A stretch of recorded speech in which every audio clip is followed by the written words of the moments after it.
السلام عليكم ورحمة الله وبركاته. ولا ليال waxaan halkan insha Allah rabaa inaan igu soo gudbiyo roodhidii aan ka googooyay fiidiyoogii hore daawanaysan roodhidii aan baasha cupcake lagu sameeyo ku sameynayay qoloftii aan ka googooyay mar raba inaan daadiyo maadaama cuntada waxaan ka sameynayaa snacks macaan oo runtii aad iyo aad u macaan waxaan ku darayaa qolofta roodhida aad arkaysaan waxaan ku dari doonaa insha Allah chia seed waxaan ku dari doonaa flax seed waxaan ku darayaa almond lowska almond waxaan ku darayaa olive oil waxaan ku darayaa rose water ama maa alward biyaha laga tuujiyay ubaxa waxaan ku darayaa malab insha Allah ku macaaneynayaa iyo xoogaa lows kale oo tuntay insha Allah daawasho wacan ka faa'iideysan wacan waa snacks aad u macaan runtiina wax dhibaato ku jirin caafimaadkiisuna iska ma sha Allah yahay ka faa'iideysan wacan insha Allah waxaan ku shubtay maqlahaasi laba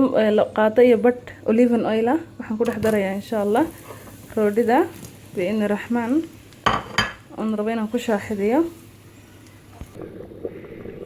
ma sha Allah wata roodhida crispy noqotay isku ka shaaxiday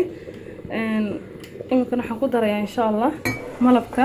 waxaan ku darayaa in yaro ma alwardiga waxa uu yeelayaan ur idgoon malabka dhadhankiisana way kala lameeyaan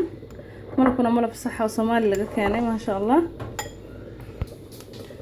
sha Allah waan saddex kaliya ma alwardiga iyo malabkii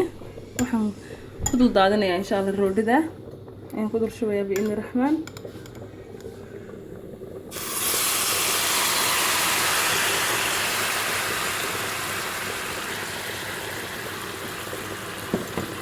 بعد waxaan ku darayaa lowska aan tuntay